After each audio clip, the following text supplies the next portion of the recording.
नमस्कार फ्रेंड्स, मैं उत्पल पंड्या आपका इंग्लिश गुरु हाजिर हूँ हॉर्नबिल का एक नया चैप्टर लेकर। चैप्टर 3 डिस्कवरिंग टूट द सागा कंटिन्यूस। इस कहानी में A.R. विलियम्स जो कि कहानीकार हैं वो हमें किंग टूट के बारे में बताना चाहते हैं। सागा यानी कि लंबी कहानी जो चलती आ रही है। किंग टूट के बारे में A.R. विलियम्स हमें बताना चाहते हैं कि वो कौन था, कहाँ का रहने वाला था, वो किंग कब बना, कब उसकी डेथ हुई और उसकी डेथ के आसपास की मिस्ट्री क्या थी। चले जानते हैं सबसे पहले किंग टूट कौन था। किंग टूट इजिप्ट का 3500 साल पहले वाला शासन करने वाला उसकी डायनास्टी का आखिरी वारिस था। हेर यानी कि वारिस, वो आखिरी वारिस था। उसके खत्म होने के साथ साथ ही उसकी डायनास्टी भी खत्म होने वाली थी। 3500 साल पहले वो इजिप्ट में शासन करता था, लेकिन ये सब छानबीन कब हुई? 1922 में एक ब्रिटिश आर्कियोलॉजिस्ट ने, जिसका नाम था हॉवर्ड कार्टर, उसने सबसे पहले किंग टूट की टोम को ढूंढ निकाला। ये सब कहानी उसके बाद शुरू होती है। ये टूटन खामुन या टूटन खाटेन, ये किंग टूट का पूरा नाम था। अब ये खामुन या खाटेन क्या था? तो टूटन खामुन में आमुन शब्द मिला हुआ है। आमुन का मतलब है द गॉड ऑफ सन या एयर, और आटेन का मतलब है सन। इजिप्ट के लोग इनकी पूजा करते थे। इस स्टोरी में एक और भी शब्द है फेरो। फेरो यानी इजिप्टियन किंग। इजिप्ट के लोग अपने राजा को फेरो बोलते थे। टूटन खामुन 9 साल शासन करता था। 9 साल ही उसने शासन किया था। क्यों? 11 ईयर्स की एज में वो किंग बना था और अपनी टीनेज खत्म करने से पहले उसकी डेथ हो चुकी थी। अब ये जानना बहुत ही जरूरी हो जाता है कि उसकी डेथ कैसे हुई। नेचुरल डेथ थी या फिर उसका किसी ने मर्डर कर दिया था, लेकिन मर्डर वाली बात के चांसेस ज़्यादा थे। अब 1922 में जब टूटन खामिन की टोम्ब बरामद हुई तो जो हॉवर्ड कार्टर थे उन्होंने उसको खुदाई करते हुए मम्मी को ढूंढ निकाला। वो मम्मी 3 नेस्टेड कॉफिन में लगाया हुआ था। जब उन्होंने पहला कॉफिन खोला तो उसके साथ क्या मिला? उसके साथ उनको लॉट्स ऑफ गोल्ड ऑर्नामेंट्स मिले, साथ में ब्रोंज का रेजर मिला, लिनन के अंडरगारमेंट्स मिले और लॉट्स ऑफ केसेस मिले जो कि फूड एंड वाइन को रखने के लिए थे।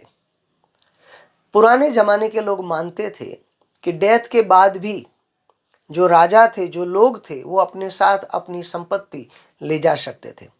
इसके लिए वो अपने राजा के साथ ऐसी चीज़ों को भी बरी कर देते थे। अब मुश्किल बात ये थी कि जैसे ही मम्मी और जो कॉफिन्स थे उनको बरामद किया गया, एक के बाद एक 3 कॉफिन थे। जो आखिरी वाला कॉफिन था वो प्योर गोल्ड का बना हुआ था। मम्मी जो था उसको भी गोल्ड में लपेटा गया था और पूरी तरह ऑर्नामेंट से लदा हुआ मम्मी था। यहाँ तक कि कॉफिन के ऊपर भी एक गोल्ड का ये किंग टूट का सर बनाया गया था। अब दिक्कत ये थी कि उसको सिटी स्कैन करना चाहते थे, क्योंकि वो जानना चाहते थे कि असल में किंग टूट कैसे दिखते थे।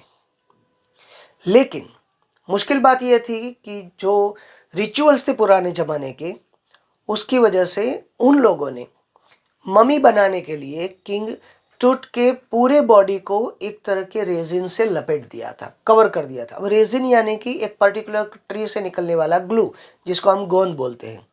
वो इतने सालों के बाद पूरा स्टिक हो गया था, पूरा जम गया था और उसकी वजह से किंग टूट का बॉडी भी वो गोल्ड कॉफिन के साथ चिपक गया था।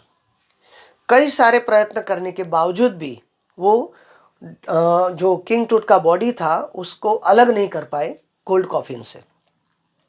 उन्होंने सोचा कि इजिप्ट में बहुत तेज धूप पड़ती है, तो क्यों ना 149 फ़ारेनहीट धूप में मम्मी को रख दिया जाए, जिसकी वजह से वो जो रेजिन था वो पिघल जाएगा और मम्मी आसानी से कॉफिन से अलग हो जाएगा। ऐसा भी किया, लेकिन सफलता प्राप्त नहीं हुई। फिर जाके उन्होंने सोचा कि अगर वो मम्मी को ऐसे ही छोड़ देंगे तो थीव्स आएंगे और गोल्ड प्राप्त करने के लिए मम्मी को जैसे तैसे कट करके बर्बाद कर देंगे। ये जो ऐतिहासिक धरोहर थी वो डैमेज हो जाएगी। तो उन्होंने एक मुश्किल निर्णय लिया कि वो खुद मम्मी को जहाँ जहाँ से बोन्स का जॉइंट था वहाँ से काटेंगे छेनी से और अच्छी तरह से मम्मी को निकालेंगे। फिर उसका सीटी स्कैन करेंगे और जानेंगे कि वो कैसा दिखता था, उसकी डेथ की मिस्ट्री क्या थी। आर्कियोलॉजिस्ट का, ब्रिटिश आर्कियोलॉजिस्ट थे वो, उनका काम ही यही होता है कि पुरानी चीज़ों की छानबीन करना है। तब 1968 में एक एनाटॉमी प्रोफेसर थे, उन्होंने दोबारा मम्मी को एक्सरे करने के लिए खोला। तब जाके उन्होंने ये रिवील किया कि जो हॉवर्ड कार्टर थे उन्होंने पूरी तरह किंग टूट के मम्मी को बर्बाद कर दिया है, डैमेज कर दिया है, क्योंकि उन्होंने जाना कि जो ब्रेस्ट बोन्स थे वो गायब थे, कुछ रिब्स भी गायब थी, यानी कि मम्मी अब डैमेज हो चुका था। अब क्या है कि इसका इतिहास क्या है, टूटनखामुन या टूटनखातेन का इतिहास क्या है, वो क्या थे। तो जानते हैं कि आमेनहोटेप 3 उनको माना जाते हैं कि टूटनखामुन के या तो वो पिता थे या फिर ग्रैंडफादर थे। वो बहुत ही अच्छे किंग माने जाते थे। लेकिन उनके बाद आमेनहोटेप 4 आए, जिनको लोग नापसंद किया करते थे। अब ऐसा क्या कर दिया उन्होंने कि लोग उनको नापसंद करते थे? उन्होंने जो रिचुअल्स थे उनको काफ़ी बदलाव किया। उन्होंने आटेन को अपना खुदा मान लिया और उनकी वर्शिप को प्रमोट किया। यहाँ तक कि उन्होंने जो स्कल्पचर्स थे आमुन के, उनको डैमेज किया, उनके जो पिक्चर्स थे उन पर अटैक किया और उनको डैमेज किया। इस वजह से इजिप्ट के लोग उनको नापसंद करते थे। फिर उनके बाद जाके जो वारिस था, आखिरी वारिस टूटनखामुन, वो किंग बना। 9 साल तक उसने इजिप्ट पे शासन किया अच्छी तरह से। सबसे पहले उन्होंने जो पुराने रीति रिवाज थे उनको वापस लाया। उन्होंने अपने आमुन को भी गॉड डिक्लेयर कर दिया और उनकी वर्शिप को प्रमोट किया। यही तो सब लोग चाहते थे। इसकी वजह से इजिप्ट के लोग टूटनखामुन या टूटनखातेन को ज़्यादा पसंद करते थे। अब जो आमेनहोटेप 4 था उसने और क्या किया था, अपनी जो पॉलिटिकल जो इसको बोलते हैं राजधानी, कैपिटल, उसको मूव किया था थीब्स से, अभी जो बोलते हैं अमारना, वहाँ पे उसको ले जाया गया। पुराने जो किंग थे वो अब जहाँ जहाँ पे नए नए सिटी डेवलप करते थे वहाँ वहाँ पे अपने पॉलिटिकल जो कैपिटल थी उसको भी बदलते रहते थे, जहाँ जैसे कि उनकी पावर, उनकी सेना उनके साथ रहे और वो भी एक अच्छी तरह से डेवलप हुए सिटी में रह सके। अब किंग टूट के बारे में जानते हैं। तो किंग टूट 9 साल राज करता है।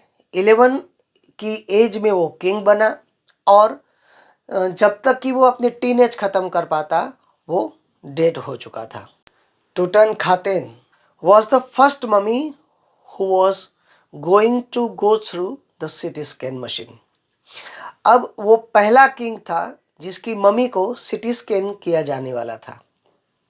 अब दिक्कत ये आई कि जब उसके टुकड़े किए गए मम्मी को सिटी स्कैन के लिए ले जाया जा रहा था तब जोरों की हवा चली। ऐसा लग रहा था उस हवा में मिट्टी भी मिल चुकी थी, सैंड भी मिल चुकी थी, यानी कि रेत भी मिली हुई थी, क्योंकि वो तो पूरा रेगिस्तान था। ऐसा लग रहा था कि कुदरत भी नहीं चाहती कि इस टोम को खोद के मम्मी का सीक्रेट रिवील किया जाए। लेकिन वो पुराने ख्यालों की बात थी। हावर्ड कार्टर उसको ले जाके सिटी स्कैन करते हैं और सिटी स्कैन करने के दौरान एक दूसरी घटना बनी। मिलियंस ऑफ डॉलर्स का जो स्कैनर था वो अचानक बंद हो गया। ये देखकर वहाँ पे जो गार्ड था वो एक जोक करता है, कहता है कि ये टूटनखातेन का श्राप लगा है जिससे कि ये सिटी स्कैनर बंद हो गया। लेकिन ऐसा नहीं था। हकीकत में ऐसा हुआ था कि उसका जो मशीन था, कूलर था, उसमें रेत चली गई थी जल्दी से प्लास्टिक फैन ला के रेत को निकाल दिया गया और सिटी स्कैनर फिर से ऑपरेट होने लगा। सिटी स्कैन भी किया गया, वो भी जाना गया कि किंग कैसा था, कैसा दिखता था, और वो स्केच बनाने में सब लग गए। और उसके बाद जो मम्मी के पार्ट्स थे उसको रीअसेंबल करके जहाँ जहाँ पे उनको कट किया था वहाँ पे पैडिंग करके एक लकड़ी के कॉफिन में उसको फिर से लेटाया गया, जहाँ पे वो रेस्ट प्लेस यानी कि जहाँ पे उनका पहले शव था वहीं पे वापस ले जाया गया उनकी टोब में, और 26 फुट गहराई का एक खड्डा खोदा गया, उसके अंदर उनको रखा गया। अब वहाँ पे काफ़ी सारे विजिटर्स आए। 26 फुट गहरे जो गड्ढा था उसमें सीढ़ियों के ऊपर से नीचे उतरे और उसका रिस्पेक्ट अपना शो करने लगे, क्योंकि वो किंग था और किंग को रिस्पेक्ट शो करना लोगों का फर्ज बनता है। तो ये कहानी थी किंग टूट के बारे में। आइए समरी कर लेते हैं।